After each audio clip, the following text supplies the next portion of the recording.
Примена на Нано 7 техниката. Ниче Димовски Македон. Издавач Ниче Димовски Македон. Проширено издание Скопје 2015. Втор ден. Простување. Се случува со причина. Кога ќе направи нешто лошо, простиот човек ги обвинува другите. Оној што е на почетокот на образованието се обвинува себе си. Вистински образованиот човек не ги обвинува ни другите, ни себе си. Сократ, македонски филозоф. Ако молчиш, молчи од љубов. Ако зборуваш, зборувај од љубов. Ако опоменуваш, опоменувај од љубов. Ако простуваш, простувај од љубов. Свети Августин.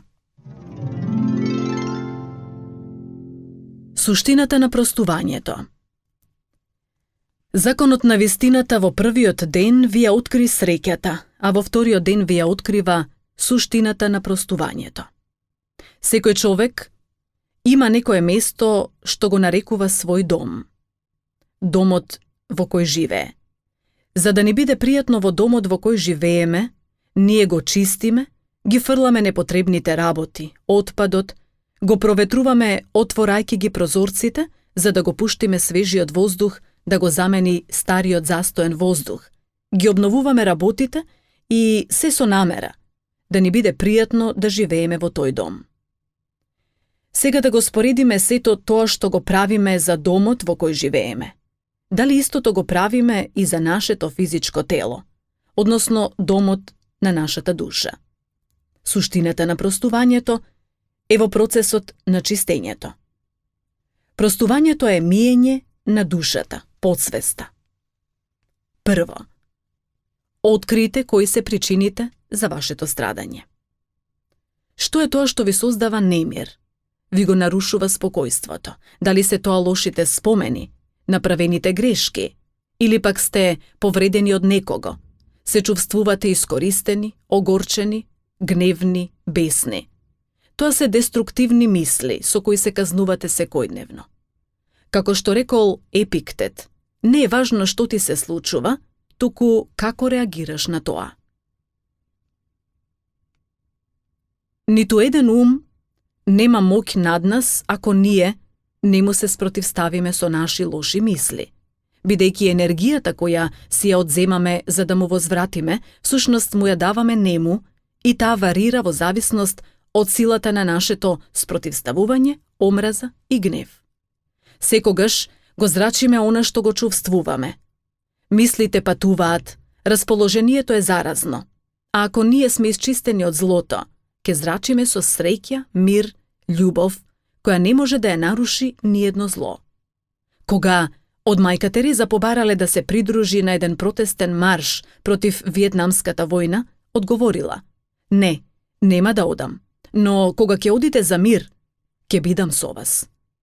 Второ, прашувате зошто да простите, за да се ослободите од страдањето. Одговорот е едноставен: за да се ослободите од страдањето. Исто би било ако прашате зошто да го чистам домот. Дали ги чувате лушпите од исцедениот портокал или лимон, дали? Се што некогаш ве повредило, веќе не постои во времето, освен во вашата виртуелна стварност. Тоа го буди сеќавањето и го труе умот, кој пак ве принудува на страдење и болка. Запрашајте се сега самите, дали е во ред да го одземате времето од оние кои ги сакате и да го подарувате на оние кои не ги сакате. Тие кои ве сакаат го очекуваат вашето внимание, кое вие им го отстапувате на оние кои ви се непријатели и им дозволувате да ви се наметнат во мислите. Честопати на моите предавања велам: умните луѓе простуваат, а другите целиот живот го носат товарот кој самите си го ставиле во душата. Да не се прости на душата или себе си е исто како да носите распаднат труп во вас, секаде каде што одите. Легнувате и станувате со него. На крајот на патот скоро сите простуваат, но веќе се толку подгрбавени од товарот што веќе ништо не можат да видат, освен горчината во душата од отровот со кој ја труеле сиот живот. И затоа простувај, сега и веднаш. Со простувањето си ја купуваш среќата, мирот и слободата. Простувањето е најнесебичната работа на светот, бидејќи тоа го правиш само за себе и својата душа. Умот е свето место во кое не треба да се носи отпадот од минатото. Преку простувањето го ослободувате умот, станувате свесни колку убави моменти сте пропуштиле, мислејќи на она што најмногу сте го мразеле. Ослободете се од омразата, гневот, бесот и сите негативни вибрации, простувајќи си себе си и на другите. Затоа, треба да простите, за да се чувствувате слободни и чисти. Трето, соочете се со причината. Секој човек има право на среќа и љубов. Ако ви се случило да ве напушти саканата личност, љубовта во која сте верувале, знаете дека тоа не е случајно. Случајности не постојат. Тоа се случило за да можете преку таа нанесена болка и искушение да пораснете и да се подготвите за поголема среќа и љубов која доаѓа. Затоа, наместо да страдате и да тагувате, заблагодарете се и простете. Простете му, ослободете го и посакајте му ги сите убавини на овој свет. И на вистина, она што ќе му посакате, токму тоа ќе почне да влегува во вашиот живот. Заблагодарете се на сите што ви нанеле болка и страдање, кои, минувајќи низ вашиот живот, ви помогнале да пораснете духовно, ментално и емоционално. Тие се вистинските учители. Ако ги немало нив, ќе сте останеле заспани. Станете свесни за значењето на секој настан во вашиот живот. Се она што ќе предизвика вознемиреност во вас, прифатете го и анализирајте го како знак за некоја внатрешна промена и стекнување на ново сознание. Сменете ја перспективата. Гледајте на тоа од друг агол, тоа ќе ви помогне да ја развивате толеранцијата и трпеливоста. Секој го дава она што го има во себе. Оние кои носат омраза, гнев, бес, завист, не може да даваат љубов и сомилост. Тоа се најчесто луѓе кои без оглед на богатството и образованието постојано чувствуваат незадоволство и затоа се домаќини на негативните чувства. Кога ќе осознаете дека причината за нивното лошо однесување кон вас е всушност одраз на нивното внатрешно незадоволство, вие сте подготвени да им простите, а со тоа да се ослободите од товарот кој сакаат да ви го наметнат. Ако не го земете подарокот, отровот што ви го даваат, каков и да е, тој подарок ќе остане кај нив. Четврто. Не замерувајте. Епиктет рекол: ако некој ти каже дека за тебе зборуваат многу лошо, немој да се браниш оправдувајќи се од реченото, туку одговори дека тие луѓе не ги знаат другите твои маани, па затоа ги споменуваат само овие. Што и да ви кажал некој или ви направил нешто лошо, тоа врз вас ќе нема моќ доколку вашиот ум остане смирен, разумен и мудар да го спречи истото да заживее во вас. Едноставно, не замерувајте му. Луѓето тоа најчесто го прават несвесно, понекогаш и од добронамерни причини. Сигурно и вам ви се случило да го направите истото кон нив. Таквите искушенија се пораки кои, ако ги препознаете, преку нив се надраснувате и целите кон животот со се поголеми и посигурни чекори. Тоа е еден затворен круг кој од секогаш постоел, да се повреди најблискиот, за да се надополни некоја внатрешна енергија која некој друг ни ја одзел. Секогаш кога некој ќе ве критикува или повреди, разберете го тоа како поттик. Трудете се да не му придадете значење, со тоа му ја одземате моќта да ве повлече во неговиот живот и да ви се качи на грбот. Ако ви се закачи, ќе го носите во мислите цел живот. Доколку самите се цените и ја знаете својата вредност, ниту едни лоши зборови не треба да ве повредат. Важно е што вие мислите за себе, а тоа што другите мислат за вас, воопшто нека не ве загрижува. Оние што живеат за другите, подобро и да не живеат. Затоа постојат најблиските, понекогаш да ни ја одземат енергијата, а кога нам ни треба, да ни ја вратат. Петто. Согледајте кога, кому и како да простите. Направивте избор да простите, но се прашувате кога и како тоа да го направите. Едноставно, не треба да чекате, туку веднаш да простите. Не дозволувајте лутината, огорченоста, гордоста или што и да е друго да ви застане на патот на вашиот избор да простите и да се ослободите од товарот. Затоа што, ако чекате погодно време за да простите, може да се случи да биде доцна. Всушност, најпогодното време за простување е моментот кога сте одлучиле, сте избрале да простите и никако не одложувајте. Простете, како на другите, така и себе си. Побарајте прошка и од оние кои сте ги повредиле. Сторете го тоа веднаш. Ако прашувате како да простите, одговорот е: сместете се онаму каде што се чувствувате пријатно, затворете ги очите и повикајте го во мислите оној кој сакате да му простите.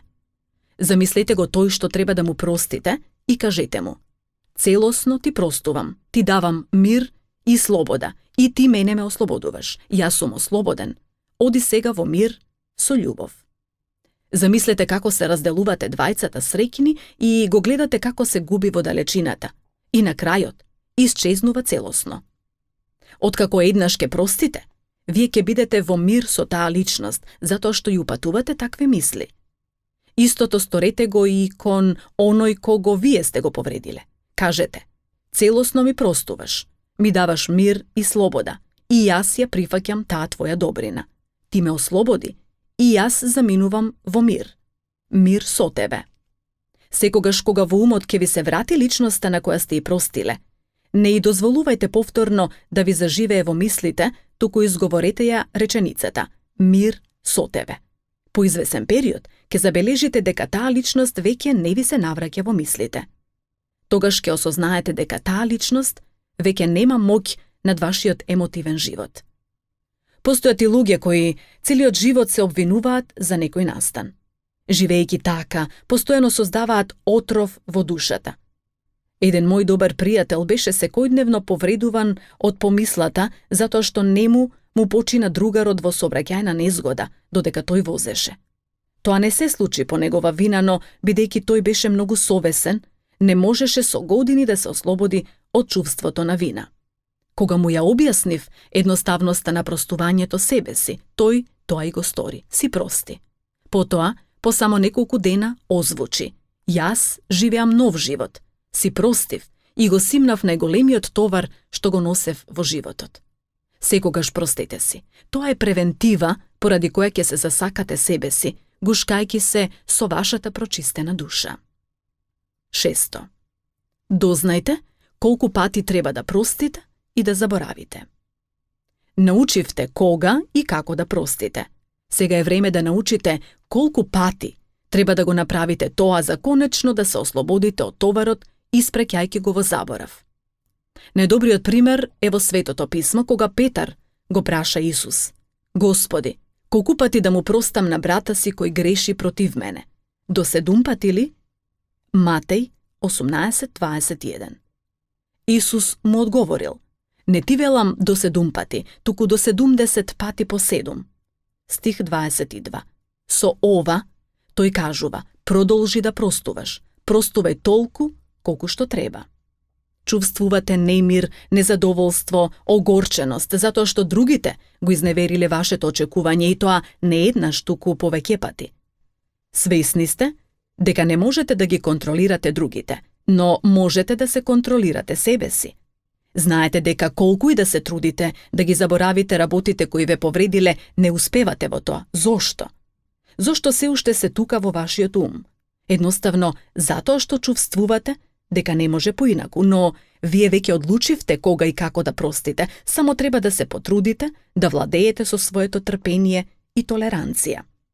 Кога ќе ги развиете вашата толеранција и трпеливост, вие ќе се ослободите од негативните чувства кои ви ги буди сеќавањето на непријатните настани. Со самиот избор на простување, поставете ги темелите на новиот и посреќен живот. Обидете се внимателно да ја прочитате приказната за Клара Бартон, основачот на Американскиот Црвен крст, и се надевам дека полесно ќе разберете како да се справите со огорченоста. Еден ден Клара беше потсетена за една непријатна случка, што е била направена пред неколку години. Таа се однесуваше како никогаш да не слушнала за инцидентот. Зарем не се сеќаваш, ја праша пријателката. Не, рече Клара. Јасно се сеќавам дека го заборавив. Имаше направено свесен избор да го прости тоа дело и да продолжи да простува секогаш кога ќе се потсети на тоа. Што велеше таа? Се сеќавам дека избрав да простам и се уште избирам да простувам. Тоа е изборот кој води кон големо олеснување. 7. Соберете ги плодовите од простувањето.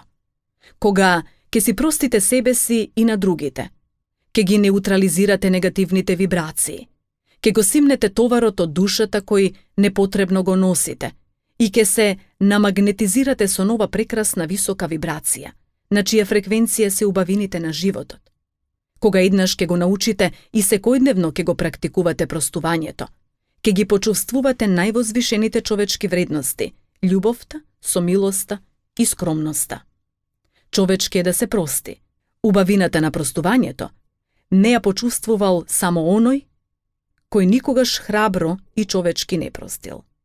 Простувањето, тоа прекрасно чувство, колку ли само души на овој свет ги спасило од немир и болести. Никогаш не заборавај дека простувањето е големина на силните. Слабите не може да простат. Денес стани најсилниот. Препорака.